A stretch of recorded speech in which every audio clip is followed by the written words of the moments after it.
Hello everyone and welcome back to another video. Oh boy, oh boy, oh boy.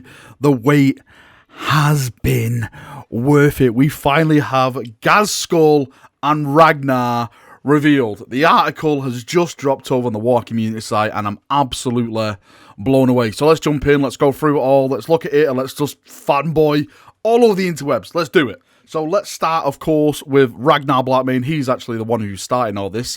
So it says, Ragnar Blackmane. Ragnar went hard in his first fight against Ghazghkull, willing to sacrifice his life to put an end to the alien menace. He fought with skill and bravery, but ended up with an arm shredded off. Okay, all right, okay. So stuff has gone down then behind the scenes, because I can't really recall this happening. Please help me out if this is mentioned in the book anywhere. A broken neck and several fist-sized rents in his armor. When the warriors of his great company found his body, it seemed like a young king's saga was over. There was only one option to save his life. Oh, this is why he went Primaris. Attempted to cross the Rubicon Primaris, Ragnar's spirit was strong as it was not ready to travel to the halls of the Emperor. So, somehow, the Wolf Lord clawed his way back to life. So, basically, Ghazghkull killed him, or more or less he was like mortally wounded, and they give him the Primaris treatment and Ragnar is back. Right, before we go down, let's just look at the picture that's in the background, because boy oh boy, I love the action pose. I really do. That's something that Primaris models are really missing, I personally think, is character in their models. They have some cool poses, but they're very stoic. Like, I'll stand on a piece of rubble or something with my sword held in my hand, looking all cool. There's no really action poses. This, for me, is like balls to the wall action pose, and I absolutely love it. The wind's blowing his top knot, is of course his wolf cloak. If we go down and keep reading, just look at the incredible miniature. Yes, we are now recreated in plastic. This model combines. Oh yeah, by the way, plastic, because his old model was it was metal, was it? Yeah, it wasn't with resin. This model combines the dynamism that you'd expect for legendary Ragnar Blackmane. Includes a number of classic features such as Frostfang, Ragnar's mastercrafted Frostbraid. Don't forget, when we went through the rules about this the other day, the guy did say to me that it was a lot more actiony pose, and I understand now what he means by actiony. But just look at the model. Look at it all. Just look at the wolf stuff. Look at the sword. I love the sword. Look at that wolf's head on his bloody shoulder guard. Oh my holy emperor! I absolutely love it. Now that he's back in the fight, Ragnar's more determined than ever to put an end to the mighty greenskin. Oh boy, and talking of greenskins, Ghazghkull has arrived, and boy oh boy, look at this bloody model. So what it says here about Ghazghkull, I just can't go over, just the model is just mind-blowing. It really is. It's one of the best 40k models I've seen in a long time. I'm just trying to focus on it. Like, there's just so much going on with it. I absolutely love it. So Gaz, it says, the greatest orc war boss of the 41st millennium, managed to do what no one in the galaxy could manage: efficiently kill Ragnar Blackmane, one of the Imperium's greatest heroes. Well, technically, he didn't kill him. Well, technically, you do die when you cross the Rubicon, but yeah, okay. Let's leave the argument for another day. One of the greatest heroes. He didn't have to fight all in his own way, though, as Ragnar did manage to chop his head off. Oh, did it? Of course. Such a flesh wound wasn't enough to stop the self-proclaimed prophet of Gork and Mork.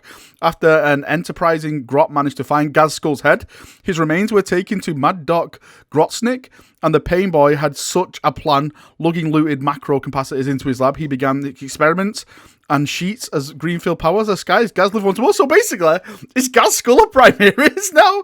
Primaris orcs confirmed, ladies and gentlemen. Do you know what? You can actually see it on the model. If you look at the neck, you can actually see like the little sewing things where they sewed his neck back on.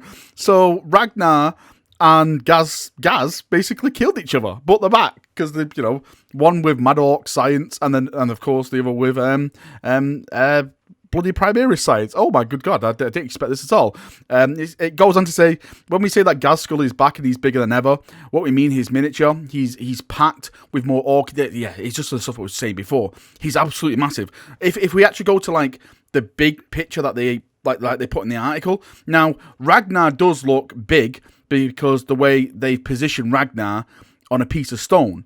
But if you look on like how big he is, like just a normal like Phobos Marine, he is absolutely huge. Would I like him to be a little bit bigger? Maybe slightly a tad bigger, but he's big enough. You know, he's one of these big models that you expect now. When you put in the battlefield, you think, oh boy, there is Ghazghkull. He looks immense. Now, of course, I've gone along with this picture. It doesn't mention anything in here about a box set. Now, we know, well, the source that gave me the the Ragnar rules confirmed that it's definitely a box set, and it looks like the contents of the box set is actually in that image there. One of the chaps online, again, this was like just, you know, it's entirely up to you to believe this if you want to believe it.